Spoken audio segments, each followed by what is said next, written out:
Dan ujung-ujungnya kamu tahu kenapa? Kenapa? Orangnya sakit. Okay. Ya. Bahkan sampai kesurupan. Separah itu berarti. Iya, separah itu. Semua kegiatan yang ada di sekolah itu tuh aturannya nggak boleh lebih dari azan maghrib. Bahkan kalau bisa tuh ya, sebelum azan maghrib, sekolah udah clear, murid, guru, karyawan tuh udah nggak ada yang mulai di sekolah. Halo Rangers, selamat datang di segmen terbaru kita, yaitu Segar alias Sabatansa Eksplorasi Gaib dan Cerita Horor. Aku Zata, dan aku Kayla yang bakal bikin kalian merinding dengan cerita horor yang akan kita bawain. Oke, langsung aja Kay. Jadi, ini aku yakin banget sih, udah banyak yang tahu atau nggak pernah denger deh, kita yakin. Kisah mistis di SMA Tugu Malang. Iya guys, bener, di SMA Tugu. Tapi ya, kalau dari aku pribadi tuh emang udah sering banget denger kisah-kisah mistis tentang SMA Tugu ini.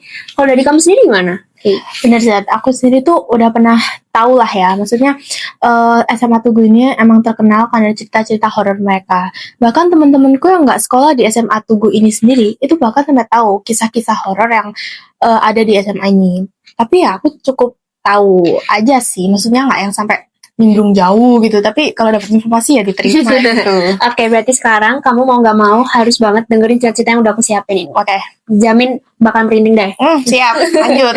Oke, jadi di salah satu sekolah Tugu Malang itu ada satu ruangan yang ada bercak darahnya. Bercak darah? Bercak darah maksudnya? Jadi tuh bercak darah ini tuh emang dari dulu tuh udah nggak bisa hilang gitu loh. Jadi dia tuh walaupun udah ditimpa pakai ubin baru, dia tuh sebenarnya masih ada di situ. Seriusan? Dan juga pernah ada orang yang berusaha buat bersihin bercak darah itu tuh. Dan ujung-ujungnya kamu tahu kenapa? Kenapa? Orangnya sakit, Kay. Ya. Bahkan sampai kesurupan. Separah itu berarti? Iya, separah itu. Tapi ya, juga ada satu spot nih, bercak darah itu tuh di ruang guru. Dan dia tuh ini, dibiarin aja udah kayak gitu. Berarti jadi orang berlalu lalang tuh bisa ngelihat jejaknya itu bisa. Tapi jujur aja aku tuh nggak pernah tahu dan nggak pernah denger ada updatean lagi tentang si bercak darah ini. Ya. Aku tuh cukup serem ya denger, apalagi kata kamu kan sampai ada yang sakit itu kan. Bener, sampai separah itu loh. Separah itu berarti efeknya gitu kan. Bener.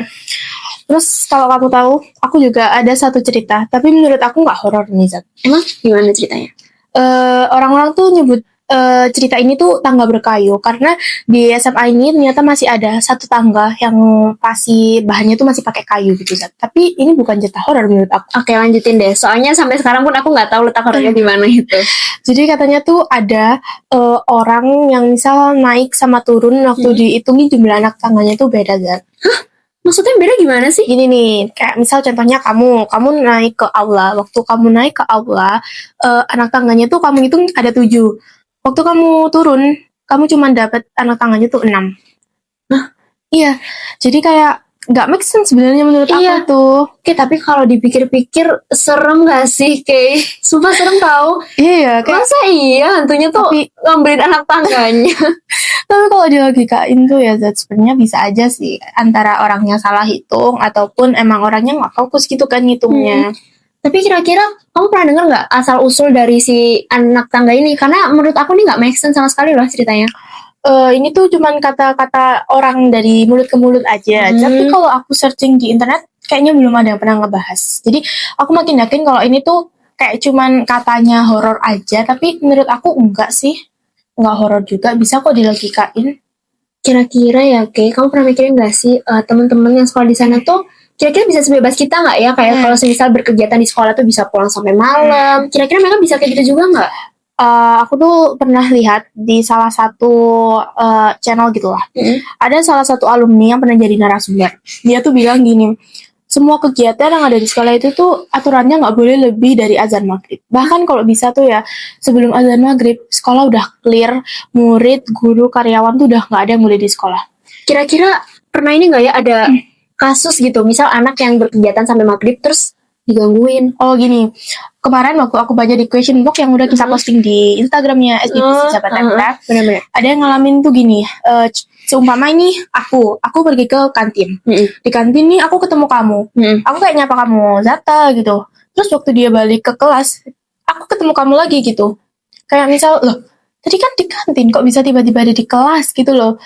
Kayak gak masuk akal kan. Dan dia ngalamin si yang ngisi question box ini ngalamin setelah azan maghrib. Wah, berarti kalau emang udah ada aturan tuh nggak bisa dilanggar Bener. ya. Mau sesibuk apapun kita di sekolah, Bener. seurgent apapun nggak bisa dilanggar. Dan aku tuh pernah ada satu cerita ini dari temanku sendiri yang ngalamin. Ini setelah azan maghrib juga kejadiannya. Sumpah. Jadi dia tuh ceritanya mau sholat. Dia tuh sama temennya bertiga. Ganjil dong Zat. Dia jalan belakang sendiri. Dia tuh ngerasa ada yang manggil. Sumpah. Temennya di depan nih, temennya di depan jalan berdua. Waktu dia ada yang manggil, dia noleh di depan temennya, tiba-tiba udah nggak ada. Beneran ngalamin dia. Terus temen-temennya pada kemana? Dan ternyata kamu tahu waktu di masjid, dia duduk lepas sepatu, teman-temannya baru datang. Demi apa? Demi apapun. Nah, tapi kan tadi kata kamu mereka jalan bertiga kan? Tapi yang bikin heran tuh ya itu loh. Terus dia langsung kayak bilang, nggak lagi-lagi berkegiatan di sekolah setelah azan maghrib. Berarti itu bukan temen mereka yang asli dong, jalan di depan itu. Mungkin sosok yang menyerupai temennya temen aku ini ya. Oh, berarti sama dong kayak kisah yang tadi di kantin itu ya? Sama. Bener.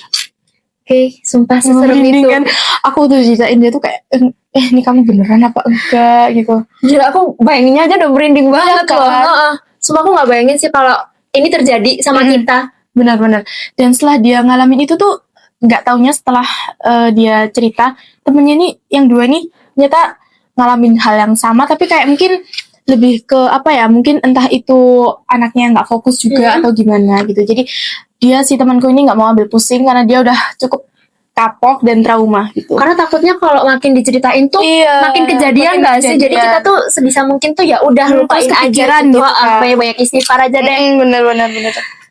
Jadi tuh walaupun emang SMA Tugu ini terkenal bagus ya, ternyata dia tuh nyimpen loh cerita-cerita horor yang lumayan bikin kita, bahkan kita yang nggak ngerasain ya, kita yang ngedengerin aja udah semerinding ini. Ikut semerinding ini. Iya.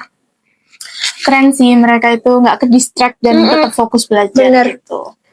Kayaknya itu dulu yang bisa kita sampaikan di segmen Segar kali ini. Makasih buat yang udah dengerin cerita ini dari awal sampai akhir. And see you guys in the next episode. Bye!